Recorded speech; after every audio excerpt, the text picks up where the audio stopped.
Attention, attention, la pandémie de Covid-19 n'est pas encore terminée. Le virus circule toujours. Des morts et des cas graves sont régulièrement enregistrés.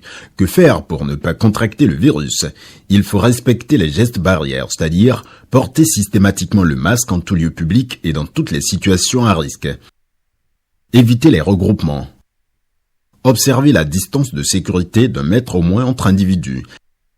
Se laver fréquemment les mains à l'eau et au savon ou les désinfecter avec du gel hydroalcoolique. Nettoyer régulièrement les surfaces ou objets avec lesquels les mains peuvent être en contact, à savoir table, téléphone portable, poignée de porte, volant ou guidon lorsqu'on n'est pas seul à conduire les véhicules ou que les objets sont manipulés par plusieurs utilisateurs. Pour tout savoir sur l'épidémie du coronavirus au Bénin, rendez-vous sur le site web www.gouv.bj/coronavirus. Ceci est un message du gouvernement de la République du Bénin. Bonjour à tous. Dans l'actualité de ce 13h, certaines voix s'élèvent pour appeler à la suspension du processus électoral en cours au Bénin, et ce pour plusieurs raisons. Mais l'on se demande s'il est possible de le faire. Est-ce possible d'arrêter les activités de la Commission électorale nationale autonome à quelques jours de la présidentielle? Les Béninois donnent de la voix. Ils deviennent méconnaissables au volant. Certains usagers de la route à Cotonou ont surtout l'insulte facile et sont parfois auteurs d'accidents au détriment des règles de la courtoisie qui enseignent le bien vivre. Vous entendrez le reportage de SL Pazo. Et puis le Rotary Club d'Abomey-Calavi impacte la communauté du Collège d'enseignement général de Tampoué. Le club service a primé les meilleurs élèves au concours La dictée du Rotary qu'il a initié. Voilà pour le sommet. Bienvenue si vous nous rejoignez. On part dans les rues de Cotonou. Des voix s'élèvent pour appeler à la suspension du processus électoral en cours au Bénin, et ce pour plusieurs raisons. Mais l'on se demande s'il est possible de le faire. Est-ce possible d'arrêter les activités de la Commission électorale nationale autonome à quelques jours de la présidentielle? Des Béninois donnent leur point de vue au micro de Gisne Poguet et de Benjamin Denayon. À cause d'une seule personne, un individu comme tous les Béninois, on va arrêter ce processus électoral qui est en cours? Moi, je ne pense pas. Mais si ces gens-là comprennent réellement ce que ça va causer après, ils ne peuvent pas le dire. Nous sommes dans un pays de paix et nous voulons rien que la paix. Nous sommes engagés bien sûr dans un processus électoral. Il y a un agenda électoral qui a été publié et la Constitution a fixé les délais. Il va falloir donc que nous puissions continuer ce processus et que nous fassions véritablement confiance à notre justice pour que le droit soit dit. Nous avons entendu qu'il y aurait en dessous des télécommandes, comme nous avons l'habitude de le dire au Bénin, mais ça ne va pas fonctionner, ça ne va pas prospérer. Cela ne prospérera pas parce que on doit pouvoir répondre de ces actes. Lorsque on nous met à la tête des institutions, à la tête des structures de notre pays, nous devons gérer cette structure-là avec beaucoup de vitalité et de puissance. Le colonel Tawès, qui a pu avoir une audience auprès du chef de l'État, et les deux hommes se sont parlé. Et à l'issue de l'audience, le colonel Tawès a décidé de faire revenir sa famille au Bénin. Et cela témoigne donc de ce que nous sommes en train d'aller vers la paix. Je dois pouvoir dire que c'est à l'actif du président Talon, parce que là, il aurait pu ne pas accepter l'audience. Mais il a accepté de recevoir le colonel Tawès en audience. Et les images ont été donc diffusées sur les chaînes pour témoigner de ce qu'il est en train d'œuvrer pour la paix. Je crois que ceux-là avaient déposé des dossiers de candidature en son temps. Et la Sénat a étudié les dossiers et les dossiers ont été rejetés. Maintenant, dire qu'il faut arrêter le processus parce qu'il y a un qui est gardé à la justice. Je crois que comme l'a fait déjà devant la justice, à mon avis, on laisse la justice faire son travail et au même moment, on continue de l'autre côté et la justice va trancher. Mais ce n'est pas une raison parce que quelqu'un est gardé qu'il faut arrêter tout. Moi, je ne vois pas cette raison bien fondée. Nous devons mettre de côté nos égos et lutter pour la paix. C'est une bonne chose que le président ait reçu l'audience et le colonel Tawes, toujours pour qu'il y ait la paix. N'allons pas encourager les gens à la violence, parce que la violence n'arrange personne.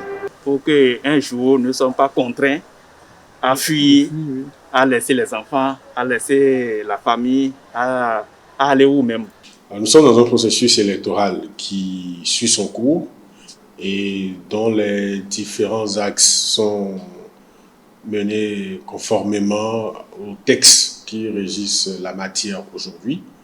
Donc il n'y a pas de raison que l'on suspende ce processus. Après cette échéance électorale, il y aura d'autres échéances électorales et le pays continuera d'avancer.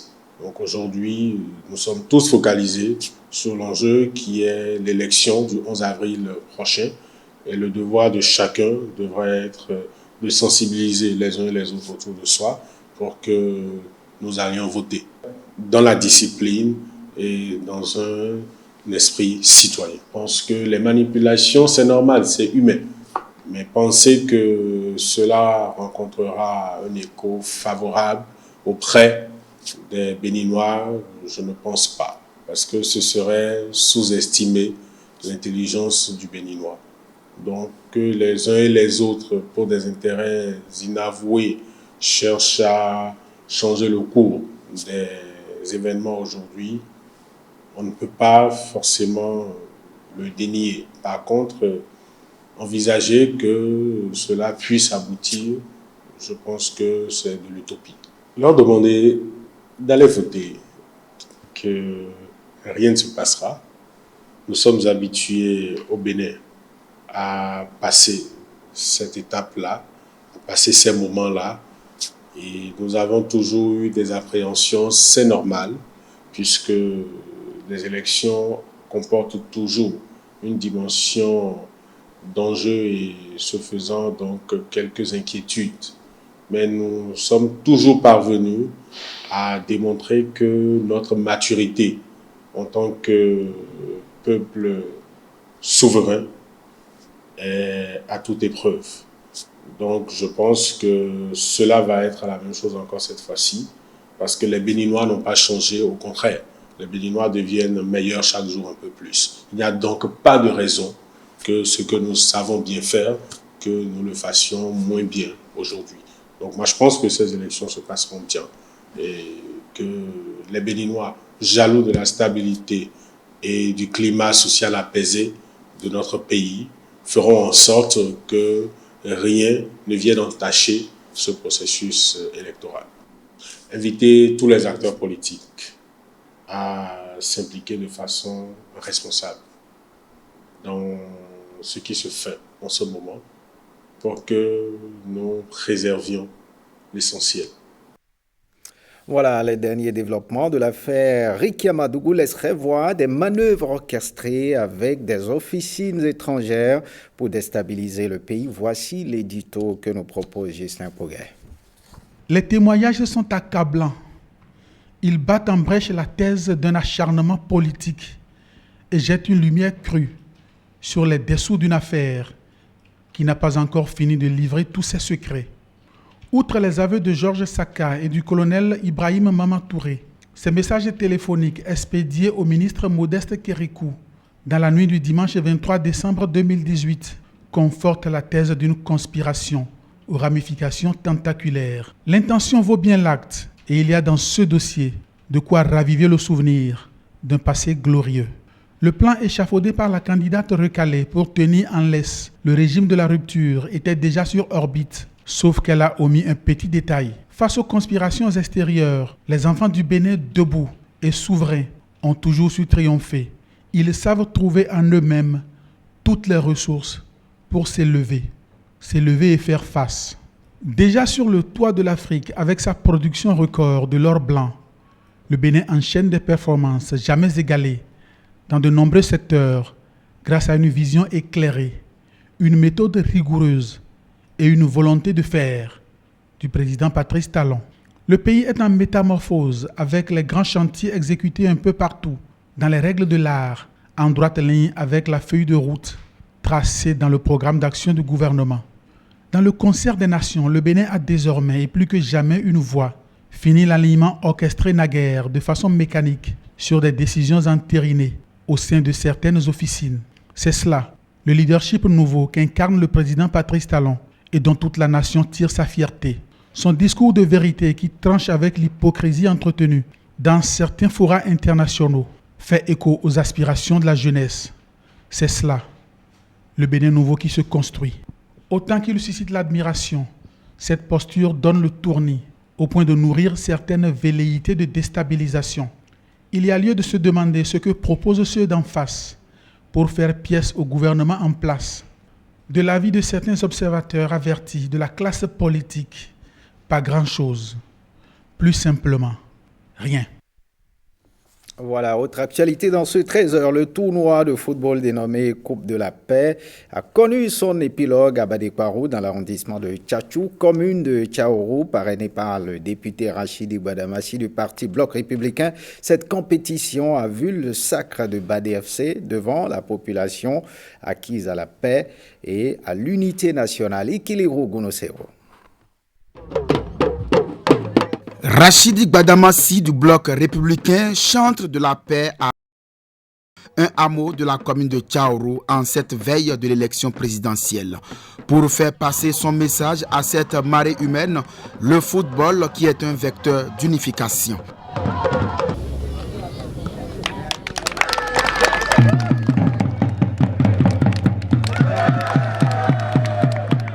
Nous avons placé ce tournoi sous le signe de la paix. Rien que la paix. Parce que vous savez, nous devons conjuguer au passé cette triste réalité. Ce qui s'était passé là, nous devons conjuguer au passé. Et nous devons être dorénavant les ambassadeurs de la paix, aller quartier par quartier, maison par maison, et lutter franchement contre toute forme de violence. Et c'est pour cette raison, nous avons dit le football rassemble, le football est fédérateur. En finale de ce tournoi de la paix pour une élection présidentielle apaisée, la formation de Badé Football Club vient à bout de son homologue de sport santé au tir au but. Une issue heureuse du tournoi saluée par la jeunesse de Badekparou, acquise à la cause du leader du Bloc républicain, la paix, avant, pendant et après le scrutin présidentiel. La population de Badekparou remercie beaucoup Gbadamassi de pas qu'il nous a fait depuis 10 ans. Au niveau du terrain du football de Badekparou, c'est Gbadamassi. Parce que l'honneur est devenu notre papa. Aujourd'hui, quand on vient à Badekparou, même si on touche un petit garçon de 10 ans, il doit dire Gbadamassi. Aujourd'hui, vous voyez les poteaux qui sont là, c'est grâce à Honorable. Les filets, c'est grâce à Honorable. Badé n'avait pas de forage comme aujourd'hui. On a envoyé 3 forages. Au moins, il a réparé les lampadaires de Badekparou 3 fois. Il a construit des salles de classe à Toukosari. Il a envoyé des tôles pour les salles qui sont gâtées. Donc tout ça, c'est à mettre à l'actif de l'honorable Rachidi Gbadamassi. C'est pourquoi nous, à Badé ici, chaque fois, on le soutient. Pour le député du Bloc républicain Rachidi Gbadamassi de la 8e circonscription électorale, en bon parlementaire, il est de bon ton de sensibiliser la jeunesse à la culture de la paix et les solliciter davantage. En tant qu'élu du peuple, nous avons l'obligation politique, nous avons l'obligation morale de sensibiliser nos populations et par rapport à la loi de la République. Nous les avons sensibilisés parce que plus jamais, Parakou, la 8e, ne sera plus le berceau de la violence. Et nous sommes en train de sensibiliser. Nous allons passer maison par maison pour que à jamais ce qui s'est passé par le passé ne se répète plus. Et c'est pour cette raison que vous avez vu la population, nous sommes en train de les sensibiliser sur les conséquences de la violence, sur les répercussions, les conséquences que de tels actes peuvent engendrer. Et par rapport à la loi, pour que nos populations ne tombent pas sur le coup de la loi, nous, en tant que parlementaires, qui légiférons, qui votons les lois, nous avons l'obligation politique de sensibiliser nos populations en leur disant de ne pas succomber à la folie des hommes politiques qui consiste à les manipuler contre les lois de la République. Au nom de l'unité nationale, nous vous remettons la coupe de la paix.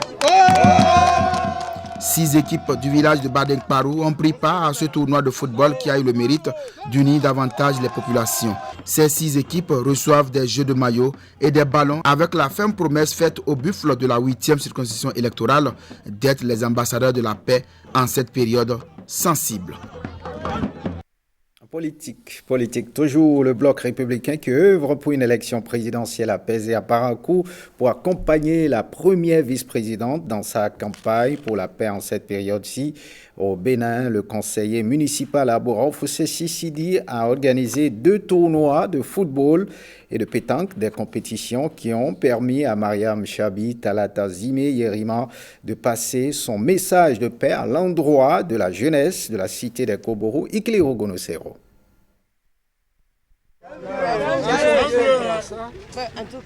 Le capitaine de Madina FC de Parakou reçoit le trophée de la paix des mains de l'ambassadrice Mariam Chabi Talata Zime à l'issue de la finale remportée par son équipe devant Kabassira FC.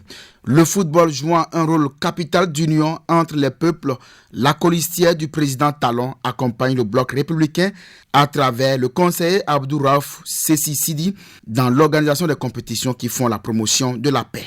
Sa présence nous a vraiment surpris parce qu'on ne croyait pas trop qu'elle allait vraiment venir. Ça montre vraiment l'humilité de la dame et vraiment comment elle est engagée aux côtés de la jeunesse. Vraiment, on a été surpris agréablement.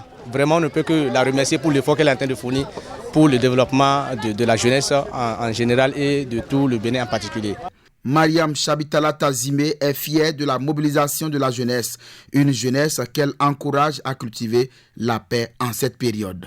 Que les enfants aient la paix, qu'ils continuent de jouer. Sans la paix, ils ne pourront pas jouer. C'est parce que nous sommes dans un pays, une ville paisible, qu'ils ont joué. Que le meilleur gagne à chaque fois. Après le foot, place à la pétanque. Sur ce boulodrome de la place Tabera, 24 triplettes venues des communes de Natitengu, Bukumbe, Bembereken, Dali, Tchaourou et Parakou pour célébrer la paix autour des sports boules. Cette activité devrait être présentée par Madame Talata, qui est une ambassadrice de la paix. Vous n'êtes pas sans savoir que depuis un moment, elle sillonne le pays pour prôner la paix à la veille des élections. Et quand on sait que la boule réunit la jeunesse, c'est la cible la plus désignée pour porter son message. C'est dans ce cadre que cette compétition a été organisée. Des heures durant, ces équipes se sont affrontées dans un fair play total. À l'arrivée, Ajax Pétanque Club de Bundaru est sacrée équipe championne devant son homologue Solidarité de la cité de Kobourou, 11-0. Comme d'habitude, ça a été un parcours de combattants. Mais au finish, seul le travail paye. Et c'est ça que nous avons prouvé là. C'est en demi-finale contre Cristal qui a été un peu dur. Mais on a utilisé autre stratégie pour les gagner. Mais contre l'équipe de Solidarité, on n'a pas utilisé grand-chose. Vraiment, la finale, telle que ça s'est passé, vraiment, il y avait de la fatigue aussi. Et puis, ce que le jeu aussi a donné, ce que Dieu a dit que le jeu doit donner ça. Mais vraiment, on ne se plaint pas, on est d'accord aussi. Prochaine fois, Dieu fera, nous-mêmes on va emporter aussi. Des motifs de satisfaction sont à noter chez le conseiller du bloc républicain de la ville de Parakou qui œuvre pour la paix aux côtés de Mariam Chabi Talata Zime en cette période préélectorale. Tout est bien qui finit bien, tout s'est bien passé et je crois que c'est à l'actif de nous tous. Et c'est à l'actif de l'honorable Talata qui, après son périple portant sur son appel pour la paix, avant, pendant et après les élections, je crois qu'elle peut s'estimer heureuse. À l'issue de ce tournoi de pétanque pour la paix, les boulistes sont investis à leur tour comme ambassadeurs de la paix dans leurs différentes localités. Partons à présent pour Diakotomeo. Le duo Corentin Koroué et Irénée Agossa, candidat à l'élection présidentielle, était en meeting d'information. Ils ont échangé avec leurs militants à la base. Marcel Arossi nous en dit plus. Seul le Seigneur est déçu. Confiance en soi, foi et détermination. Irénée Agossa et Corentin Koroué se disent totalement prêts pour la bataille présidentielle. Ils l'expriment au milieu de ce peuple du Koufo, considéré comme l'un de leurs principaux fiefs. Ils sont là, à Diakotomé, pour installer les comités qui vont conduire leur campagne électorale dont le démarrage ne va plus tarder. On ne s'assoit pas sans avoir quelque chose sur lequel il faut s'adosser derrière. Si tu ne fais pas ça, tu vas tomber. C'est alors un devoir qu'ils entendent accomplir en faisant ce déplacement. Ils sont applaudis et félicités pour leur engagement et le courage dont ils font montre. Ils sont même qualifiés par certains de grands hommes d'État. L'occasion de ces échanges est saisie par Irénée Agossa pour démontrer son appartenance au peuple adja. Je suis ici chez moi parce que je suis né à Dobo.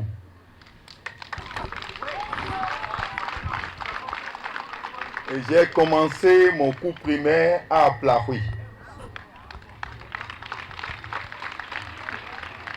J'ai appris à marcher et à parler dans le Koufo. J'ai grandi ici et je suis heureux de revenir ici. Ce rendez-vous remplace et prépare un autre, celui de la cérémonie d'investiture du duo précédemment prévu pour se tenir à cette date. Il compte, dans cette démarche, mobiliser 3000 délégués pour l'investiture qui devrait avoir lieu avant l'ouverture officielle de la campagne électorale par la Sénat. Autre nouvelle dans ce 13h, l'amicale des femmes techniciennes de la FESECAM Bénin a célébré la journée internationale des droits des femmes, une occasion pour les membres de l'amicale de se souvenir des 10 ans d'égalité femmes-hommes au sein de la FESECAM. Théodore Ganjeko et Dorcas Tito.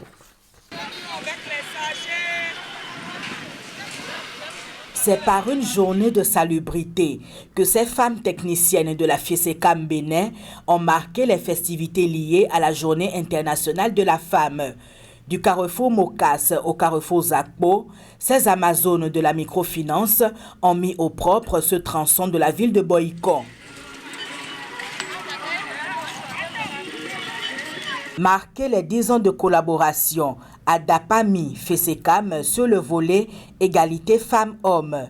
Témoigner la reconnaissance des femmes à l'endroit du directeur général de la FESECAM qui doit faire valoir ses droits à la retraite constitue le point d'orgue de cette cérémonie. Vous avez fait confiance en mettant des femmes à divers postes de responsabilité. Membre CODI, directrice de délégation technique régionale, chef de service, directrice de caisse, chef d'agence, gestionnaire de guichet. Monsieur le directeur général, à travers la célébration de la GIF édition 2021, l'ensemble des femmes du réseau Par ma voix vous rend un hommage sincère et vous souhaite une bonne retraite. Mon vœu le plus ardent pour vous et à tout moment est que l'unité, la solidarité et l'entraide règnent en votre sein et que vous travaillez de façon inclusive, en amour et en parfaite symbiose. Des communications sont présentées sur le leadership des femmes et leur épanouissement personnel. Il nous revient donc de travailler à un avenir où les services financiers ouvriront de nouvelles portes à la gente féminine afin qu'elle puisse jouer un rôle prépondérant dans la mise en place des systèmes plus inclusifs, de services efficaces et d'infrastructures durables qui serviront à atteindre efficacement les objectifs durables de développement et l'égalité des sexes. Voilà autant de défis qui se dressent devant vous et qui appellent de votre part de la volonté, du courage, de l'abnégation, de la solidarité, de la persévérance et surtout un leadership nouveau et révolutionnaire. Je rappelais tout à l'heure l'historique de la Journée internationale de la femme pour dire, ou pour vous encourager davantage à vous battre, mesdames, pour mériter ces promotions-là qu'on attend très fermement de vous. Cette manifestation se veut aussi l'occasion d'honorer le directeur général de la FESECAM qui boucle ses 10 ans d'activité au service du développement du secteur de la microfinance au Bénin. Et puis le Rotary Club d'Abomey-Calavi impacte la communauté des collèges d'enseignement général de Tankoué. Le club service a primé les meilleurs élèves au concours La Dictée du Rotary qu'il a initié. L'établissement a reçu du club des kits de lavage de mains. Stanislas Limpon et Christian Devogy pour les détails. Un nouveau jour de triomphe pour Roland. Élève en classe de seconde C et toujours meilleur de sa promotion, il surclasse plus de 200 autres candidats au concours intitulé La Dictée du Rotary grâce à ses connaissances linguistiques en français. Il s'empare du premier prix. Dis juste le mot pérenne, il faut avouer que ce mot m'a un peu déstabilisé au début. J'ai cru que c'était genre une dictée, donc je n'allais connaître aucun des mots.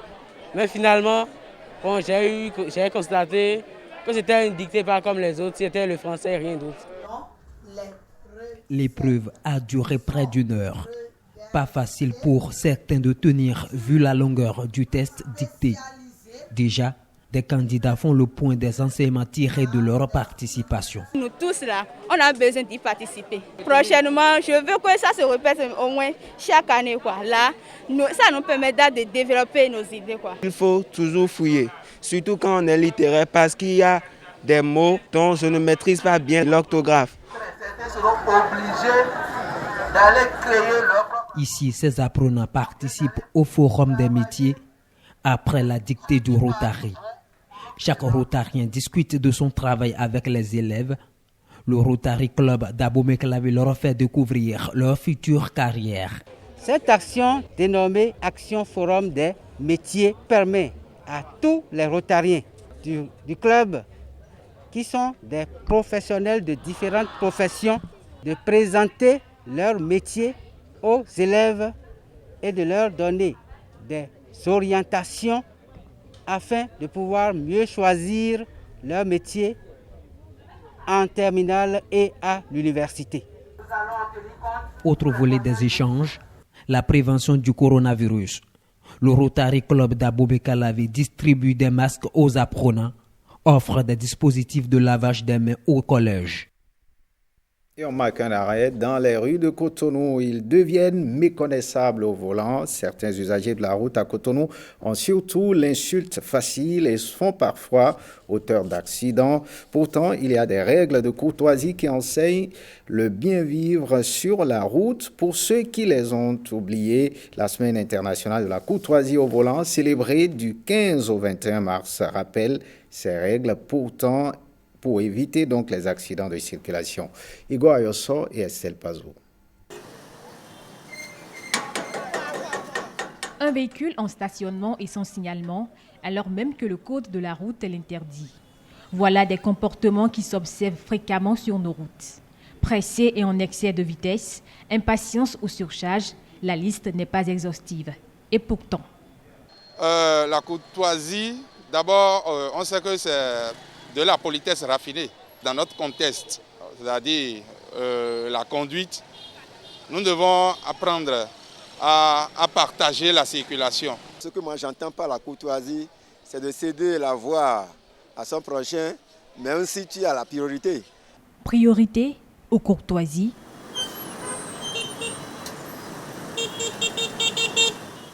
Ces termes n'ont visiblement aucune signification pour les conducteurs de taxi-moto. Certains parmi nous n'ont pas le sens du respect. Ils ont l'insulte facile, ce qui n'est pas convenable. Et si dernièrement, ces pratiques discourtoises semblent disparaître, ce n'est qu'une impression. C'est le cache-nez, chers journalistes. Sinon, les hymnes, ils n'ont pas changé et ils ne sont pas prêts à changer. Les conducteurs de taxi-moto ne sont sûrement pas les seuls à incriminer sur la route. Tout le monde, ou presque, est déjà passé en mode zéro patience à la conduite. Pourtant, il en faut peu pour bien vivre ensemble sur la route. Tout conducteur au volant, face à n'importe quelle situation, doit d'abord garder son calme. Parce que quand il garde son calme, il évite par exemple d'injurier. La courtoisie au volant doit passer d'abord par le respect strict du code de la route. Être courtois au volant consiste également, par exemple, à garer son véhicule avant de prendre son téléphone. La Semaine internationale de la courtoisie au volant invite donc tout conducteur à prendre conscience de sa responsabilité, celle d'instaurer une cohabitation paisible entre les usagers de la route pour baisser le taux d'accident. Lorsqu'on parle d'automobile ou d'engin, on est obligé d'être courtois. La personne déjà conduit mal. Pourquoi je veux m'énerver? S'il a fait ça, tu prends sans froid. C'est tout. Et un rappel, s'il le faut encore. Un conducteur ne doit pas prendre d'alcool. Jamais. Ça, c'est interdit formellement. Selon le Centre national de sécurité routière, le Bénin a enregistré en 2019 2 décès et 12 blessés par jour. Principale cause, l'excès de vitesse. Des chiffres pour rappeler à la mémoire collective que la courtoisie au volant, c'est tous les jours et pas seulement une semaine dans l'année. Ce journal se refait. Merci de l'avoir suivi. Bonne suite des programmes sur l'ORTB. Passe sans vous.